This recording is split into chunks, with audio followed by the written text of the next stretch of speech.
बक्सर की सनातन उत्थान यात्रा जो हम निकाले थे और जो बक्सर सनातन उत्थान की लड़ाई जो हम लड़ रहे हैं काफ़ी विगत सालों से, उसका आज एक ऐसा खुशी का पल है बक्सर के लिए कि ये लगता है कि अब बक्सर का जो है सनातन का कायाकल्प होगा। सनातन को किस तरह से पर्यटन स्थल के रूप में बक्सर को विकसित किया जाए और बक्सर को काशी की तरह सुंदर, अयोध्या की तरह भव्य और वृंदावन की तरह हमको ये बक्सर को बनाना है। और इसकी लड़ाई हम पटना तक लड़ रहे हैं, दिल्ली से लेकर पटना तक लड़ रहे हैं। इस समय तो सब कुछ ऑनलाइन है, गूगल है, यूट्यूब में उठा के देखिए कि कोई जय श्री राम का नारा लगाता था बक्सर में खुले मंच पे। जब यहाँ किसी लोगों को जब प्रयास करके कोई पार्टी टिकट दे देती है तो ये मंदिर में पूजा अर्चना होता है। बक्सर आते हैं और यहाँ दर्शन पूजा करते हैं, भगवान वामन का रामेश्वरम नाथ जाते हैं, इतना मंदिर पूजा अर्चना करने के लिए 3 घंटा का टाइम देते हैं। इसका मतलब क्या है कि जहाँ मोक्ष की प्राप्ति होती है, जहाँ अयोध्या है, काशी है, वृंदावन है, उसी तरह हमारा बक्सर है। तो बक्सर गंगा के किनारे बसने वाला सबसे सुंदर शहर है। नमस्कार, मेरा नाम संदीप कुमार है और आप देख रहे हैं news for nation. Shri Ram की शिक्षा स्थली कहे जाने वाली बक्सर भगवान वामन की जन्मस्थली भी है और भगवान वामन जो सेंट्रल जेल के परिसर में जिनका मंदिर है, जिनका भवन जो है वो निर्मित है। भगवान वामन को मुक्त कराने की जो आवाज़ है वो लगातार कई वर्षों से उठती आ रही है, लेकिन विगत 4 वर्षों से जो आवाज़ है बहुत ज़्यादा तेज़ हो गई थी। कहा जाता है कि जब विश्वामित्र सेना जब बक्सर में आई तो कई मुद्दे जो हैं, सनातन के कई मुद्दे जो हैं वो पूरे ज़ोर शोर से उठे और यही कारण रहा कि जब विगत 2 महीने पहले जब तत्कालीन मुख्यमंत्री नीतीश कुमार थे, उस समय सम्राट चौधरी उप मुख्यमंत्री थे, तब किला मैदान में मंच सजा था और समृद्धि यात्रा के दौरान ही उन्होंने यह घोषणा की थी कि भगवान वामन जो है बहुत जल्द मुक्त हो जाएंगे। और आज जो है मुख्यमंत्री सम्राट चौधरी जब बने तब भगवान वामन के दर्शन करने के लिए बक्सर आए और ये लोग कयास लगा बैठे हैं कि कहीं ना कहीं भगवान वामन अब मुक्त होंगे, क्योंकि पिछली बार उन्होंने वादा किया था। इन तमाम मुद्दों पर बात करने के लिए हमारे साथ विश्वामित्र सेना के संयोजक राजकुमार चौबे जी मौजूद हैं और उनसे हम बात करेंगे, समझेंगे कि कहीं ना कहीं उनका प्रयास किस तरह का सफल रहा। सर, क्या कहेंगे, आज मुख्यमंत्री खुद बक्सर आए? देखिए, ये बिहार के लिए हमारा ये पूरा गौरव है कि बिहार में एक ऐसा मंदिर है भगवान वामन का जो बक्सर में है, और बिहार के साथ साथ बक्सर के लिए भी बहुत गर्व की बात है कि विश्वामित्र सेना लगातार जो है ये लड़ाई लड़ रही है विगत कई वर्षों से। और ये बक्सर की सनातन उत्थान यात्रा जो हम निकाले थे और जो बक्सर सनातन उत्थान की लड़ाई जो हम लड़ रहे हैं काफ़ी विगत सालों से, उसका आज एक ऐसा खुशी का पल है बक्सर के लिए कि ये लगता है कि अब बक्सर का जो है सनातन का कायाकल्प होगा। ये विश्वामित्र सेना का देन है।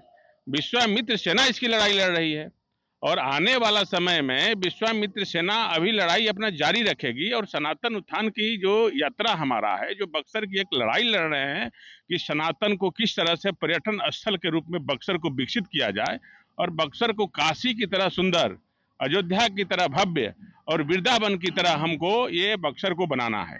और इसकी लड़ाई हम पटना तक लड़ रहे हैं, दिल्ली से लेकर पटना तक लड़ रहे हैं, अकेले बक्सर की लड़ाई।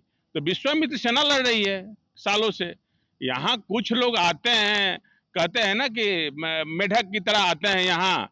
जब विश्वामित्र सेना इसको जब मांग उठाई तो आप देख रहे होंगे कि कितने लोगों ने अब इसको ये कहने लगे कि नहीं, ये विश्वामित्र सेना का जब प्रयास रंग लाया तो चलिए सनातन की धरती है, एक आवाज उठा बक्सर से, काफी लोगों ने अपना आवाज कह सके कि हिम्मत, विश्वामित्र सेना ने सनातन का आवाज दिया। बक्सर में सनातन का आवाज के साथ साथ बिहार में भी सनातन का आवाज विश्वामित्र सेना ने दिया। ये लड़ाई है विश्वामित्र सेना का। देखिए, पूरा बिहार सनातनमय हो गया है, बक्सर तो हो ही गया है और पूरा बिहार सनातनमय हो गया है। वर्षों से भगवान वामन चेतना मंच एक सामाजिक संगठन है जो भगवान वामन की मुक्ति के लिए भी प्रयासरत है। वो भी दावे पेश करें कि ये हमारा प्रयास है। कहीं ना कहीं जो वर्तमान विधायक हैं आनंद मिश्रा, उन्होंने कहा कि ये हमने पत्र लिख करके इसकी मांग की थी। पूर्व विधायक भी कहते हैं कि ये हमारे प्रयासों का ये सफल रहा। लेकिन इस पर आप क्या कहेंगे? आप एक बात समझ लीजिए, आप पत्रकार हैं, आप इसको उठा के पहले देखिए कि ये लोग चुनाव से जो भी लोग हैं इसमें कितने लोग भगवान और सनातन की बात बक्सर में करते थे। आप इसको देखिए ना उठा के। इस समय तो सब कुछ ऑनलाइन है, गूगल है, यूट्यूब में उठा के देखिए कि कोई जय श्री राम का नारा लगाता था बक्सर में खुले मंच पे। जब यहाँ किसी लोगों को जब प्रयास करके कोई पार्टी टिकट दे देती है तो ये मंदिर में पूजा अर्चना होता है फूलमाला के साथ। इसके पहले आप हमको बताइए ना, ये विश्वामित्र सेना अपनी बक्सर की लड़ाई लड़ रही है, पूरा बक्सर की सनातन उत्थान की लड़ाई लड़ रही है, इसके साथ बिहार में सनातन उत्थान की लड़ाई लड़ रही है। हम माननीय मुख्यमंत्री सम्राट चौधरी जी को धन्यवाद देते हैं कि जो जो विश्वामित्र सेना ने सनातन उत्थान की लड़ाई लड़ी उन्होंने मांग को पूरा किया और बक्सर का इससे सम्मान बढ़ा है, बक्सर का गर्व जो है बहुत ऊंचा हुआ है। हालांकि आधिकारिक घोषणा तो नहीं हुई है, वो आज सिर्फ दर्शन किए, लगभग 20 मिनट जो है वो मंदिर परिसर में रहे, उन्होंने जलाभिषेक किया और लोगों से मिलते हुए वो यहाँ से चले गए। लेकिन ये जब वो बक्सर आते हैं तो कहीं ना कहीं उम्मीद है कि लग रहा है कि जो प्रयास है वो अच्छा, एक बात बताइए, देश का बिहार का मुख्यमंत्री बक्सर आते हैं और यहाँ दर्शन पूजा करते हैं, भगवान वामन का रामेश्वरम नाथ जाते हैं, इतना मंदिर पूजा अर्चना करने के लिए 3 घंटा का टाइम देते हैं। इसका मतलब क्या है कि बक्सर की सनातन संस्कृति की जो विश्वामित्र सेना लड़ाई लड़ रही है, आज उस डर के चलते सब लोगों ने विधानसभा से लेकर लोकसभा तक मांग उठाना शुरू कर दिया। आपने देखे होंगे लोकसभा में मुद्दा उठा, कई सांसदों ने, कई राज्यसभा सांसद ने उठाया बक्सर का। कोई बक्सर में बिहार को नाम जानता था कि बक्सर किस लिए जाना जाता है? आज हमारा बक्सर का मखाना जो है बिहार में है ना भाई, वहाँ मिथिलांचल में मखाना है, लेकिन हमारा बक्सर का पापड़ी का कोई चर्चा किया कि विश्व प्रसिद्ध बक्सर का पापड़ी है? आज बक्सर का विश्व प्रसिद्ध पापड़ी का यदि हम लोग नाम लेते तो आज बक्सर के ये पापड़ी उद्योग जो है आज बंद पड़ा है, आज कहाँ चला जाता? पूर्व प्रधानमंत्री अटल बिहारी वाजपेयी भी जब थे तो वो भी पापड़ी यहाँ से मंगवाते थे, पापड़ी मंगवाते थे। आज पापड़ी का कोई नाम लेता है? बक्सर का सब प्रसिद्ध मिठाई है पापड़ी, आज वो कहाँ लुप्त होता जा रहा है। उसी तरह बक्सर की सनातन संस्कृति लुप्त हो गई थी, इसको लोग खत्म कर दिए थे। ये तो विश्वामित्र सेना ने इसकी लड़ाई लड़ी और इसको संघर्ष किया, गांव गांव तक, शहर शहर तक एक क्रांति का रूप दिया सनातन संस्कृति का बक्सर का। पूरा इससे बिहार इससे सनातनमय हो गया। भगवान राम की धरती है ना जी, ये भगवान राम की धरती है, ये भगवान वामन अवतार की धरती है। यहाँ माता अहिल्या का उद्धार हुआ, यहाँ हनुमान जी का ननिहाल है भाई। एक अहम सवाल ये भी उठता है, सुन लीजिए, एक बात और बता देते हैं, अभी रुक जाइए। वामन मुक्त इसलिए भगवान वामन मुक्त हुए कि वहां हमने विशाल प्रोग्राम किया। वामन मैदान में हमारा विशाल पिछले कुछ महीनों पहले वहां प्रोग्राम हुआ। मैंने ऐलान किया कि यदि भगवान वामन को वहां से मुक्त नहीं किया गया तो विश्वामित्र सेना आंदोलन करेगी। ये तब न हुआ है जी, तब न लोगों में हिम्मत बना लगा कि अरे ये तो राजनीतिक करियर मेरा खत्म हो जाएगा। तो लोगों ने जबरदस्ती जाके विधानसभा में अपने मन से जो है लोगों ने अब आवाज उठाना मजबूरी हो गया, लोगों ने उठाया। जिनको लगता है कि हमारा फ्यूचर जो है अब खराब हो जाएगा, नहीं उठाएंगे तो लोगों ने उठाया। अब बक्सर जो है जग गया है और बक्सर सनातन संस्कृति की लड़ाई है और ऐसे भी विश्वामित्र सेना जो है बक्सर का जो है गर्व है और बक्सर का धरोहर है विश्वामित्र सेना। और आने वाला समय में विश्वामित्र सेना पूरा बिहार की लड़ाई लड़ेगी और सनातन संस्कृति उत्थान की बात जो विश्वामित्र सेना कर रही है वो लगातार करती रहेगी। और सवाल सर बहुत ज़्यादा उठता है मुद्दों के कि बक्सर का विकास होगा तो होगा कैसे।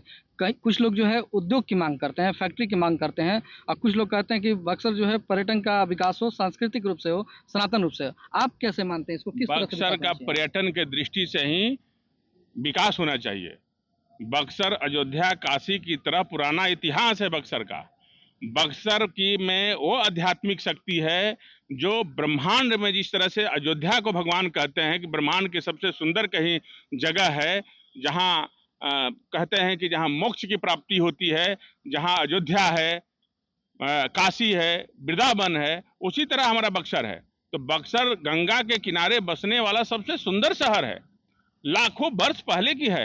अब बताइए महर्षि विश्वामित्र जी कब के थे? उनकी आयु कितनी साल थी? 2.5 लाख वर्ष। वामन अवतार कब हुआ? आप ये तुलना करिए ना कि वामन अवतार हुआ कब और वो बक्सर में हुआ। च्यवन ऋषि कहाँ के थे और कब थे? बक्सर के थे, चौसा के थे। ये कौन मुद्दा उठाया? पूरा हर जगह बक्सर का मुद्दा जो है पटना के हर मंच पे हम उठाते हैं, हर कनक्लेव में उठाते हैं। बक्सर का सनातन संस्कृति का धरोहर है, इसका पर्यटन से ही इसका विकसित होना चाहिए और काशी की तर्ज पे होना चाहिए। यहाँ एयरपोर्ट भी बनना चाहिए, कॉरिडोर बनना चाहिए कि हमारा पूरा इतिहास को एक जगह दिखाया जाए और यहाँ जो है दुनिया भर के लोग दर्शन करने जो आए वो बक्सर में भी आए। हम यही चाहते हैं। तो ये थे विश्वामित्र सेना के संयोजक राजकुमार चौबे जी। तमाम विवादों से इतर वो अलग बात है कि लोग जो है इन पर कसीदे कसते रहे हैं कि चुनाव के दौर में जो है ये विश्वामित्र सेना जो है तमाम मुद्दे उठाती रही हैं, लेकिन धरातल पर अभी जो है विश्वामित्र सेना के मुद्दे जिंदा हैं। फिलहाल न्यूज़ फाउंडेशन के लिए संदीप कुमार वर्मा।